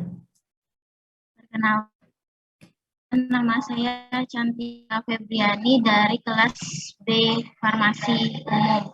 Jadi saya izin bertanya, kan tadi dijelaskan faktor yang mempengaruhi kecerdasan itu ada faktor genetik, Pak. Apakah peran ibu itu sangat berpengaruh bagi kecerdasan anak? Karena artikel yang sering saya lihat itu banyak menyebutkan kecerdasan seorang anak itu keturunan dari ibunya, Pak. Terima kasih. Iya. Oke, jadi saya sepakat sih. Jadi memang saya juga sering pernah membaca begitu ya artikel yang mengatakan bahwa memang kecerdasan itu diturunkan dari ibu begitu. Kenapa hal ini bisa terjadi? Mungkin kalau kita berbicara pewarisan sifat nanti itu tergantung jenis kelamin ya. Jadi ada beberapa yang dibawa dari ibu atau dari ayah itu yang dominan yang mana. Tapi kalau misalnya kita tarik secara nyata begitu peran ibu itu sangat penting memang. Jadi selain dari segi genetik, dari segi pola asuh semua kan berawal dari ibu ya. Jadi kan ibu yang melahirkan, kemudian ibu yang membesarkan, yang mengasuh kita. Di masa-masa perkembangan emas kita kan kita lebih sering bersama ibu ya. Begitu. Jadi memang secara tidak langsung konsep entah genetik ataupun lingkungan yang diasuh oleh ibu itu memang sangat menjanjikan. Jadi memang peran ibu sangat penting dalam membentuk kecerdasan dari anak. Jadi usia keemasan dari perkembangan otak kita itu kan di usia hingga 2 tahun ya. 2 tahun. Golden period kita untuk bisa membentuk anak itu cerdas, meningkatkan kecerdasannya itu di usia 2 tahun. Kalau misalnya pembentukan sel saraf itu sebenarnya sudah berhenti pada saat kita di kandungan. Dalam kandungan pada trimester 3 itu sistem saraf sudah terbentuk sempurna, sel sarafnya. Tapi proses proses fungsionalnya, perkembangan fungsionalnya itu baru mulai berkembang hingga usia 2 tahun. Makanya itulah disebut sebagai golden period untuk membentuk tingkat kecerdasan pada anak. Nah, usia-usia 2 tahun ini kan kita lebih banyak menghabiskan waktu mungkin bersama ibu begitu ya. Nah, sehingga memang selain secara genetik kecerdasan itu diwariskan, iya. Kemudian juga dari segi lingkungan, pola asuh. Jadi pola asuh yang benar akan mensinergiskan apa yang diwariskan. Kalau konsep warisan genetik itu kan gini, kita sudah punya gen bawaan. Tapi kalau gen bawaan itu tidak dimunculkan, maka dia tidak akan muncul juga. Sama kayak resiko penyakit. Penyakit diabetes misalnya. Anak yang orang tuanya punya penyakit diabetes, dia memiliki resiko 6 kali lipat terkena diabetes. Tapi kalau selama si anak itu mampu menjaga pola hidupnya dengan baik, dia tidak, artinya di sini ada faktor pola lingkungan, pola hidup yang menentukan muncul atau tidaknya genetik itu. Begitupun dengan kita di konsep kecerdasan. Orang tua kita cerdas banget, terus kita punya anak nih. Apakah anak kita cerdas banget tergantung juga genetik tadi bisa dimunculkan atau tidak. Gimana cara munculkannya? Dengan pola asuh, dengan kemampuan dia belajar. Karena seorang kalau nggak belajar juga nggak cerdas, meskipun misalnya gini, oh orang tua saya cerdas kok, saya tidak usah belajar gitu kan, nanti salah. Jadi genetik itu untuk bisa terekspresi secara nyata, muncul sebagai sifat, itu dia butuh faktor yang memicunya untuk muncul. Paham ya? Jadi orang tuanya secerdas apapun, kalau anaknya juga tidak didukung dengan pola asuh yang baik, cara belajar yang bagus, itu juga tidak akan memunculkan genetik atau gen kecerdasan yang telah dia bawa, yang telah dia warisi dari orang tuanya. Begitu. Kalau misalnya orang tuanya cerdas, anaknya cerdas, kita lihat pasti pola asuhnya tepat, pasti cara belajarnya tepat, sehingga benar. Nah, belum tentu juga ya orang tua yang tidak cerdas melahirkan anak yang tidak cerdas, karena tadi pola hidup juga penting. Kan ada juga tuh orang yang belajar mati-matian, tapi akhirnya dia juga cerdas gitu kan. Tapi kalau orang yang orang tuanya sudah cerdas, mungkin dia hanya cukup belajar untuk membangkitkan gennya tadi biar bisa terekspresi dan muncul untuk bisa ada pada dirinya begitu. Begitu Cantika. Makasih, Pak. Sama-sama. Kita sampai jam 15.10 ya. Masih ada waktu 10 menit. Oke, ada yang ingin ditanyakan? Pak, saya izin bertanya. Saya izin bertanya, Pak. Yes. Silakan, siapa yang duluan? Rasifa dulu. Baik, Bapak, terima kasih. Saya izin bertanya, Pak. Tadi disebutkan bahwa kecerdasan intelektual atau IQ itu hanya menyumbang 5-10% dalam kesuksesan seseorang. Tetapi mengapa Pak kecerdasan intelektual selama ini yang sering dijadikan tolak ukur kesuksesan seseorang? Iya. Lalu yang kedua Pak, mungkin dari beberapa mahasiswa di sini pernah mendapat atau mengikuti Pak psikotes IQ termasuk saya untuk mungkin memenuhi syarat-syarat tertentu yang tujuannya mungkin untuk mengetahui skor atau angka kecerdasan kognitif seseorang. Apakah ada juga Pak psikotes untuk mengukur EQ atau SQ Pak untuk melihat perkembangan pada dalam diri kita ini Pak?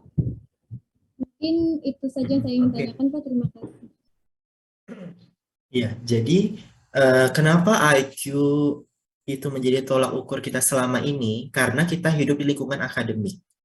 Jadi, kalau misalnya kita hidup di lingkungan akademik, posisi kita adalah sebagai mahasiswa. Kita sebagai mahasiswa, kita dituntut untuk belajar ini dan itu semua hal yang berbau akademik. Berbau akademik berarti mau tidak mau kaitannya dengan IQ. Karena tadi IQ itu adalah fungsinya terkait problem solving, kemampuan berbicara, kemampuan praktis. Makanya setiap apapun yang kita mau masuk ke perguruan tinggi yang tujuannya adalah akademik, maka IQ menjadi patokan utamanya. Karena kan IQ ini kayak sebagai dasarnya gitu loh. Jadi kalau seseorang mau sukses di akademik, mau nggak mau dia IQ-nya harus bagus. Dia bisa problem solving, dia bisa kemampuan verbal, dia bisa kehidupan, dia bisa ngitung matematika, dia bisa ngolah bahasa, ngolah kosakata, karena kita hidup di lingkungan akademisi. Mungkin beda halnya kalau kita kerja. Kalau kita kerja semuanya harus dinilai, IQ, EQ, dan SQ, karena kan tidak hanya belajar tugas kita saat bekerja. Nah itu kenapa IQ menjadi patokan utama. Kalau kita masuk perguruan tinggi pasti tes potensial akademik, psikotes gitu-gitu ya. Nah kalau terkait apakah ada instrumen gitu ya, alat ukur untuk EQ, saya rasa itu ada. Di bagian psikologi pasti mereka memiliki banyak instrumen untuk menilai SQ dan juga EQ. Kalau kalian pernah tes kesehatan jiwa, kesehatan rohani. Nah, kalau kita bekerja ya, kalau kita bekerja kan ada tuh bukan hanya sehat secara jasmani, tapi juga sehat secara rohani. Nah, pengalaman saya yang tes kejiwaan itu kita bisa lakukan di rumah sakit jiwa Atma Husada. Jadi itu ada yang namanya tes MMPI. MMPI itu adalah tes untuk mengukur seseorang ini normal atau tidak secara psikologisnya. Jadi kita diberikan semacam 100 pertanyaan. Pertanyaannya itu ya atau tidak. Cukup jawab itu aja. Ya, tidak, ya, tidak, ya, tidak. Tapi itu menggambarkan diri kita. Jadi saya ingat beberapa pertanyaannya. Misalnya kayak gini, apakah Anda marah ketika ada yang apakah Anda marah ketika Anda disakiti sama orang lain? Apakah Anda bahagia ketika Anda mendapatkan hadiah dari orang lain? Nah, itu adalah instrumen yang bisa mengukur kondisi emosional seseorang, kondisi kejiwaan seseorang. Itu bisa, itu ada tesnya. Saya pernah ikut itu karena menjadi salah satu syarat untuk bekerja. Jadi, dari sekian 100 pertanyaan dalam waktu sekian jam, kita jawabannya misalnya itu harus dijawab secara jujur loh ya. Semakin kita menjawab dengan cara tidak jujur, itu semakin ketahuan hasilnya. Jadi ada pengalaman teman saya yang ikut tes itu, kemudian dia mendapatkan telepon untuk bisa menemui langsung psikiaternya. Artinya dia ada hal-hal yang perlu dikonfirmasi. Jadi kalau biasanya kalau normal ya tetap, kalau misalnya dari hasil tesnya itu normal, maka nanti akan langsung diterbitkan surat keterangan sehat secara rohani. Tapi kalau misalnya dari skor yang dikumpulkan ternyata masuk range butuh kesimpulan atau butuh penjelasan klarifikasi, maka yang mengikuti tes tadi itu harus ditelepon untuk datang berdiskusi dengan psikiater. Jadi psikiater nanti akan mengkonfirmasi jawaban-jawaban yang tertulis oleh si yang mengikuti tes. Dari situ nanti si psikiater akan mendiagnosa apakah orang ini mengalami gangguan emosi atau tidak. Jadi begitu, Rashid. Bapak, terima kasih banyak, Pak. Sama. Tadi siapa lagi yang ingin bertanya? Saya, Pak. Ajeng. Tadi perasaan Dede siapa gitu? Nggak apa, Ajeng aja dulu. Saya, Pak. Ya, duluan aja. nggak apa-apa. Oh, Devanti. Iya, iya. Silakan. Siapa duluan? Silakan. Perkenalkan, nama saya Ajeng Helinda Anggraini. Saya dari kelas B umum. Jadi pertanyaan saya, tadi kan dijelaskan bahwa waktu tunda propagasi otak manusia itu 1 milidetik per neuron non-von Neumann. Nah, itu yang menyebabkan otak itu merespon dengan cepat kan, Pak? Nah, tapi di beberapa orang itu ada otaknya itu merespon dengan sangat lambat gitu, Pak. Nah, itu apa kita ada penyebabnya dari hal tersebut atau seperti apa? Terima kasih, Pak. Ajeng, jadi terkait cepat atau lambat seseorang itu merespon, itu tergantung tadi dari proses penjalaran sinyal di sarafnya. Tadi kan saraf itu kan sel ya, sel yang tersusun atas satu dengan yang lain, yang mana tadi saya bilang awalnya mereka tidak punya jembatan, tapi kalau ada informasi baru yang masuk, maka akan terbentuk jembatan-jembatan yang baru.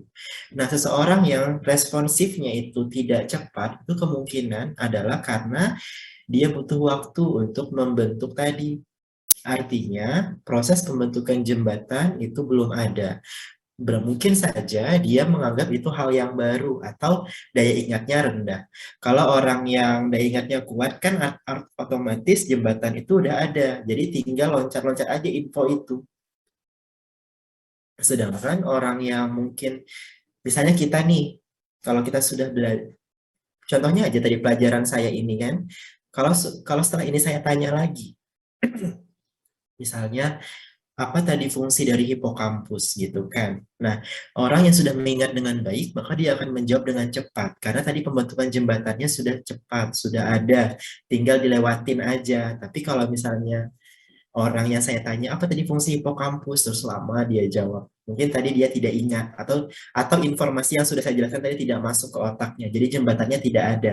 Jadi dia butuh waktu untuk membentuk jembatan, untuk mengingat kembali. Akibatnya infonya telat masuk, akibatnya responnya juga lama, lemot gitu ya. Nah, itu kaitannya dengan seberapa cepat, seberapa tepat dia menyimpan informasi yang sudah dia dapatkan. Nah, itu adalah proses kaitannya dengan penjalaran respon saraf. Saraf itu kalau kita visualisasikan dia kayak listrik tadi, jadi info dari sini maju, berkelip maju sampai akhirnya ke anggota gerak untuk direspon dengan melalui kata-kata begitu. Begitu aja. Kemudian terakhir. Selanjutnya dari Devanti ya, silahkan Devanti. Iya, perkenalkan nama saya Devanti dari kelas 1 masih umum. Kecerdasan emosional tadi kemampuan seseorang untuk mengelola perasaan sendiri ya, Pak. pertanyaan saya bagaimana dan sejauh mana sih peran penting kecerdasan emosional ini dalam menunjang keberhasilan seseorang? Terima kasih. Ya, tadi kan saya sudah jelaskan. Saya sudah jelaskan tadi kalau kecerdasan emosi itu sangat penting.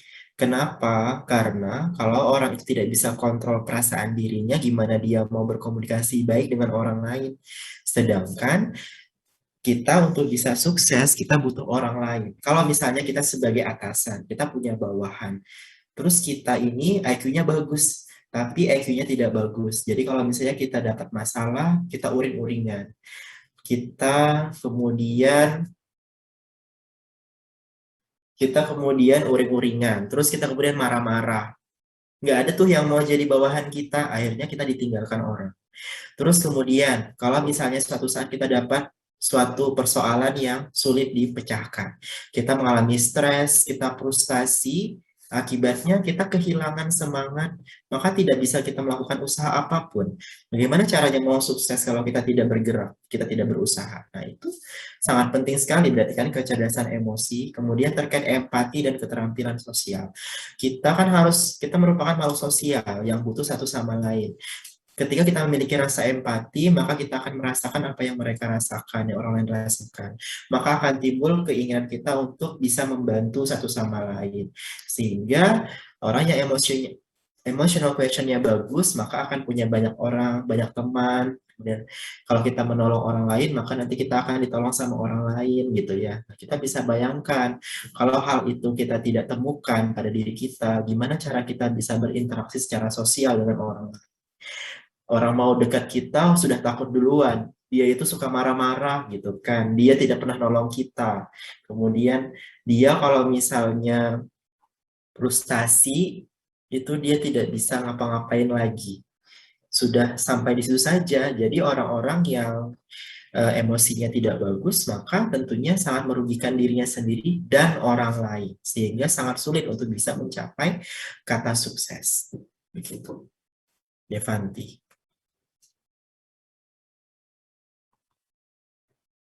Oke, ada lagi yang ingin ditanyakan? Waktu kita sisa 2 menit. Saya izin bertanya. Boleh, silakan. Sebelumnya perkenalkan, nama saya Ardani Ramadhania dari kelas Farmasi A umum. Jadi saya ingin bertanya, tadi itu kan Bapak menjelaskan kalau kalkulasi itu kan berhubungan dengan tingkat kecerdasan. Nah, semakin banyak kelipatan, maka sel-sel itu artinya itu makin kompleks gitu kan, Pak. Nah, jadi yang saya ingin tanya, kan gini, di dalam, maksudnya saya itu pernah dengar tuh dari guru saya kalau menonton, misalnya pornografi itu dapat merusak sel saraf. Nah, yang ditanyakan itu, kalau misalnya sel sarafnya sudah rusak, apakah bisa kembali lagi? Dan bagaimana caranya seperti itu? Terima kasih. Iya. Oke, jadi di sini terkait apakah sel saraf itu bisa regenerasi atau tidak ya begitu. Nah, jadi konsep yang dulu banget orang bilang bahwa regenerasi sel saraf itu berhenti saat kita sudah dewasa. Ternyata teori itu sudah mulai dipatahkan oleh teori yang baru. Teori yang baru yang pernah saya baca itu mengatakan bahwa sel saraf itu bisa mengalami regenerasi. Tapi tentunya tidak semudah dengan sel-sel yang lain. Sel yang paling mudah mengalami regenerasi itu sel hati, sel hepar. Jadi kalau hati kita rusak, itu dengan mudah dalam waktu yang cepat itu dia bisa regenerasi. Tapi sel saraf tidak semudah itu, meskipun dia punya kemampuan untuk mengalami regenerasi. Dan teori ini dikembangkan nah ini fungsi mengingat juga. Jadi beberapa teori yang lama yang mengatakan bahwa sel saraf tidak bisa regenerasi itu dipatahkan oleh suatu riset di mana orang yang mengalami stroke itu kalau misalnya stroke-nya tidak terlalu parah, itu kan stroke itu kan karena adanya kematian sel saraf juga akibat adanya proses perdarahan yang berlebihan. Sehingga sel sarafnya tenggelam atau dilingkupi oleh darah akibatnya mengalami kematian. Nah, ternyata diuji pada hewan coba, dalam hal ini tikus yang mengalami stroke, kemudian diberikan suatu zat, maka ternyata dalam waktu berbulan-bulan itu terjadi proses regenerasi atau pertumbuhan sel saraf yang baru. tadi melalui proses pembentukan protein-protein sinaptik yang diperlukan dalam menunjang konsep dari sel saraf. Jadi di sini ada proses perkembangan dan diferensiasi. Jadi artinya sel saraf itu sebenarnya masih bisa diregenerasi, tapi tidak semudah meregenerasi sel-sel yang lainnya. Itulah mengapa kematian pada sel saraf itu sangat sulit sekali disembuhkan. Contohnya pada orang yang sudah terlanjur mengalami stroke. Orang yang mengalami stroke itu kan dia akan mengalami kesulitan dalam berbicara, kemudian dalam mengkoordinasikan anggota geraknya. Dia sembuh, tapi dia butuh waktu yang lama untuk bisa kembali menggerakkan tangannya dengan baik. Nah, itu kan artinya ada proses pengembalian fungsi dari otaknya dia, tapi butuh waktu yang lama, bulanan hingga tahunan, baru bisa kembali dengan normal, begitu. Itu pun tidak normal seperti orang yang sehat 100% loh ya. Dia tetap bisa berfungsi tapi sudah tidak maksimal. Kalau kita yang sehat misalnya bisa fungsinya 100%, mungkin orang yang habis terkena stroke tapi dia masih berfungsi dengan baik, mungkin dia hanya bisa maksimal 70% saja. Begitu.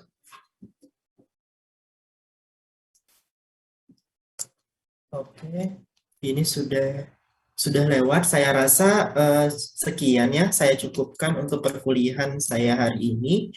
Nanti kalau misalnya ada yang ingin ditanyakan atau didiskusikan, bisa langsung menghubungi saya, atau nanti bisa ditanyakan di kesempatan atau di pertemuan minggu depan.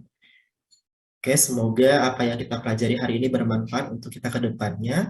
Kurang lebihnya saya mohon maaf, saya akhiri.